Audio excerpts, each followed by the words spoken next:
काजी साहब, ये उमर अताब बंदयाल के पर नहीं काटे जा रहे, ये आपके पर भी काटे जा रहे। काजी फैज ईसा साहब को एड्रेस करना चाहता हूँ। काजी साहब एक दबंग दलेर चीफ जस्टिस रहा है बलूचिस्तान का, और एक दबंग दलेर सुप्रीम कोर्ट का जज है, और बहुत इज्जत है उसकी मेरी निगाह में।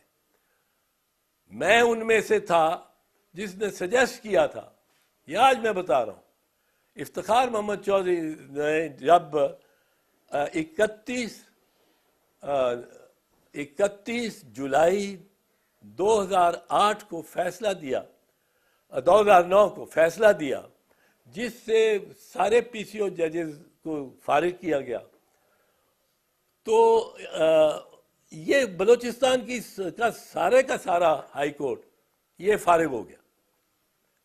अब उसको रिकॉन्स्टिट्यूट करना था। चौधरी साहब मेरे से बड़ा मशवरा करते थे उस जमाने में, बहुत मशवरा करते थे। मैंने इनको कहा कि काजी ये ईसा जो फैज ईसा जो है, इसको मैं जानता हूँ, मिला हूँ, थोड़ा मिला हूँ, पर बड़ा सुलझा हुआ आदमी है और वकील है, और उसका एक नाम है, उसका एक ख़ानदान है, उसका एक शजरा है, फ़ख्र करते हैं पाकिस्तान जिस पे, उसको तो आप चीफ जस्टिस ले लें आपने डायरेक्ट। चीफ साहब ज़रा ये घबराते थे कि डायरेक्ट कैसे लूँ। मैंने कहा तुफैल अली अब्दुर्रहमान चीफ जस्टिस हुए थे सिंध हाई कोर्ट के, the best of the Sindh high court जजेस, अमंग द बेस्ट। और मंजूर कादिर साहब, शेख मंजूर कादिर साहब लाहौर के चीफ जस्टिस डायरेक्टली हुए थे, सीधा ही। तो इसको भी करें, ही डिजर्व्स इट, और ये बने। और इन्होंने, मैं I am proud of it, मेरे खिलाफ भी एक आध फैसला किया, पर बहुत अच्छा फैसला और दलेराना। इन्होंने फैजाबाद धरने पे जो फैसला किया, इन्होंने तिलोर की हंटिंग पे जो फैसला किया, वो सिविल सोसाइटी भी उनको एक्सेप्ट करती है, और बड़ा हमारे लिए हौसला अफजा ये फैसले थे कि ये एक इंडिपेंडेंट जज के फैसले थे। मैं अब कहना चाहता हूँ काजी साहब, ये उमर अताब बंदयाल के पर नहीं काटे जा रहे, ये आपके पर भी काटे जा रहे। ये जानते हैं, ये बड़े खुश हैं, मुतमईन है कि जब पर काटेंगे उमर अताब बंदयाल के तो काजी साहब भी आएगा, और उसके पर काटने काजी साहब के ज़्यादा ज़रूरी होंगे। उमर तो फिर किसी हद तक रेस्ट्रेंट का आदमी है, आप तो फुल जुरिस्डिक्शन को इस्तेमाल करने के और जुरिस्डिक्शन को एक्सपैंड करने वाले जज हैं, जो कि जज में खूबी समझी जाती है, जज में खूबी समझी जाती है। तो आप ये देखें कि आपको ये जो जंजीरें आज बांधी जा रही हैं चीफ जस्टिस ऑफ पाकिस्तान के पैरों में, ये आपको विरसे में मिलेंगी। और आप जैसा जज अगर इतना कंस्ट्रेंट और लिमिटेड हो गया, तो वो उसका बड़ा नुकसान होगा पाकिस्तान को और कौम को। आप इसमें ना, इस ट्रैप में ना आए, और आपके दोस्त भी इस ट्रैप में ना आए। उनमें से ऐसे लोग हैं जो मैं सोचता हूँ कभी नजरिया ज़रूरत के साथ नहीं खड़े हो सकते, लेकिन दानिस्ता और गैर दानिस्ता तौर पे वो इस वक्त नजरिया ज़रूरत के खिलाफ और चीफ जस्टिस मुनीर की विरासत में खड़े हैं, वारिसों में खड़े हैं। और जबकि उमर अताब बंदयाल, और आपको उसके साथ होना चाहिए, उमर अताब बंदयाल इस वक्त इस बहस में वो खड़ा है आईन के साथ, और वो वारिस है जस्टिस AR कॉर्नेलियस का। यहाँ ये हमें प्रॉब्लम है। जो सुप्रीम कोर्ट का फैसला 1 मार्च का मैं अर्ज कर चुका हूँ, उस पर ये एम्फसाइज करना बड़ा ज़रूरी है। मैं पहले अर्ज कर चुका हूँ, पर मैं मुख्तसरन ये अर्ज करूँगा कि आप उनको याद होगा, मैंने अर्ज किया कि उसका पहला जुमला जो है, ये 5 मेंबर बेंच का फैसला है जो कि 3-2 से होता है, और पहला जुमला है by a majority of 3 versus 2 हम ये फैसला दे रहे हैं। अब ये इस पे पांचों ने दस्तखत किए, पांचों ने दस्तखत किए। जब ये 5 हो गए तो आप 7 किस तरह कर सकते हैं? आप 7 किस तरह हो सकते हैं? या कोई गवर्नमेंट कॉलेज की तरह प्रॉक्सीज तो नहीं लगती। अब कोई कराची जा रहा हो जज सुप्रीम कोर्ट का और अपने साथी जज को कह जाए कि तो आपके सामने ये फलां केस आना है, उसमें यार ज़रा ध्यान रखना कि वो डिसमिस ना हो जाए, तो और अगर ज़रूरत पड़ी तो मेरा वोट अपने साथ डाल देना।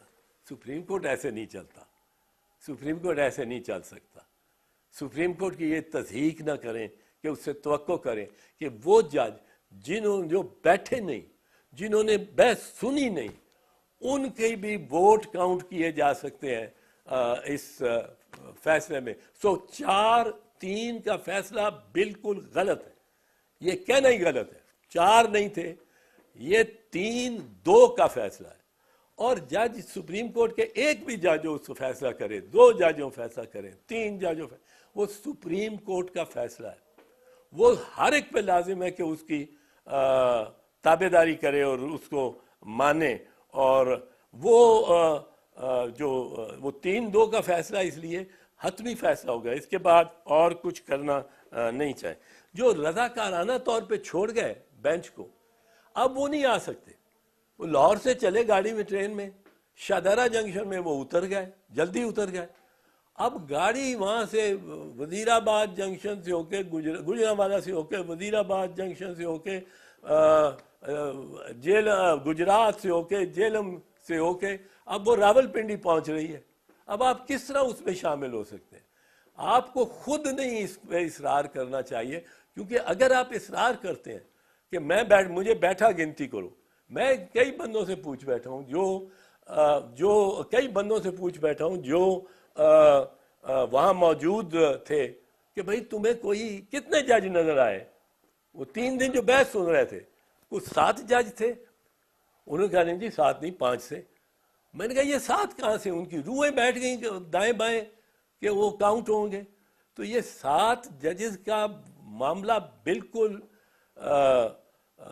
बिल्कुल ही गलत है। ये 5 जज थे जिन्होंने फैसला दिया, 2 जज जो बाद में कहते हैं, जस्टिफाई करने की कोशिश करते हैं कि ये 7 जज थे और 4-3 का फैसला उनके हक में था।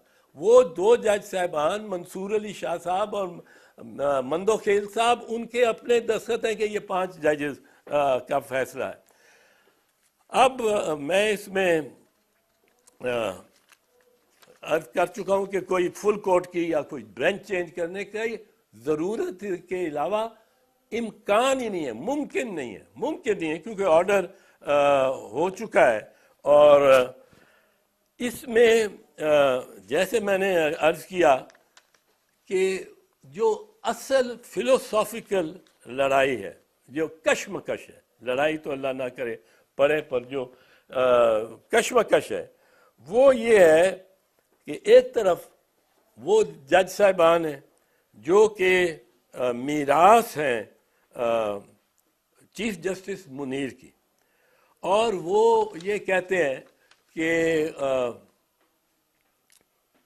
90 दिन में तो होना चाहिए, लेकिन यहाँ ज़रूरत इस बात की है कि मईशत को हम संभाल लें और अक्टूबर में ये ले जाएं, अक्टूबर में जाके फिर कहेंगे आगे।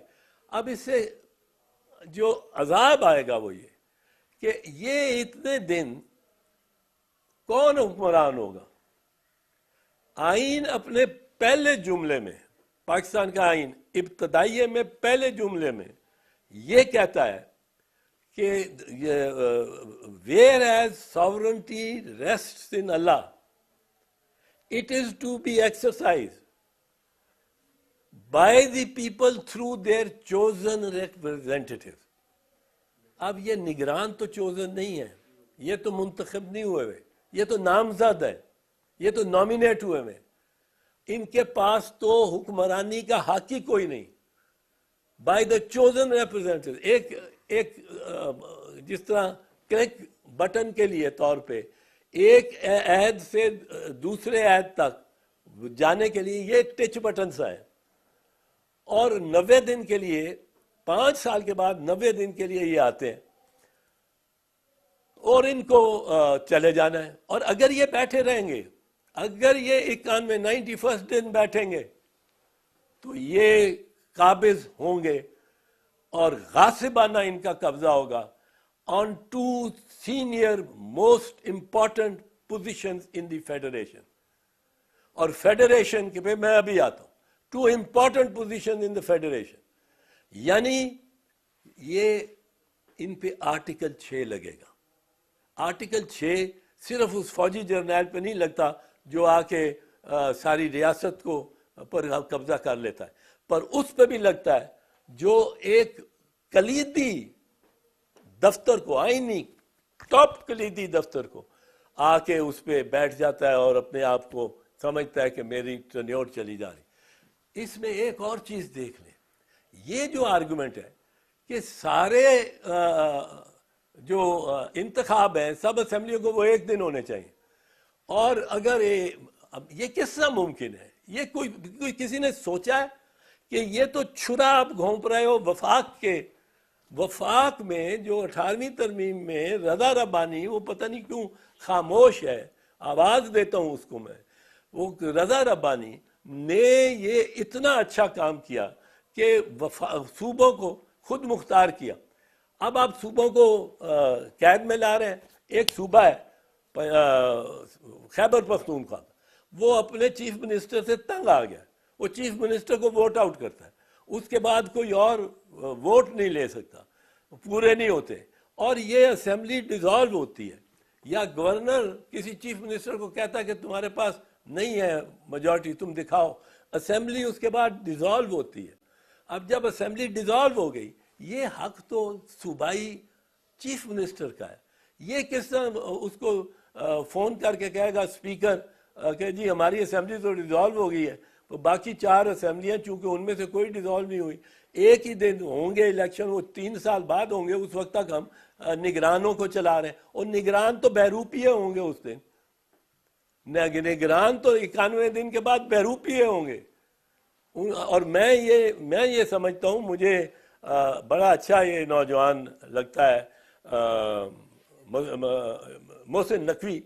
मैं ज़ाती तौर पे ख़ानदान को जानता हूँ, बड़ा ही सुलझा हुआ और ज़ीरक और पढ़े लिखे ख़ानदान से, पर ये शायद फिर भी मसलियत कर जाए। पर वो जो आज़म खान है चीफ मिनिस्टर सरहद का, वो एक सीनियर ब्यूरोक्रेट है, उसने जो इज्जत वगैरह कमाई हुई है, वो नहीं बैठेगा 91st डे को, वो कहेगा जी मैं जा रहा हूँ, वो कहेगा मैं जा रहा हूँ। तो ये कहना कि एक ही दिन इंतखाबात हो, ये आप प्रेशर कर रहे हैं और इसको यूनिटरी फॉर्म ऑफ गवर्नमेंट बना रहे हैं, जो कि वफाक नहीं होता, और वफाकी इदारों को पर ये बड़ा भारी होगा बात।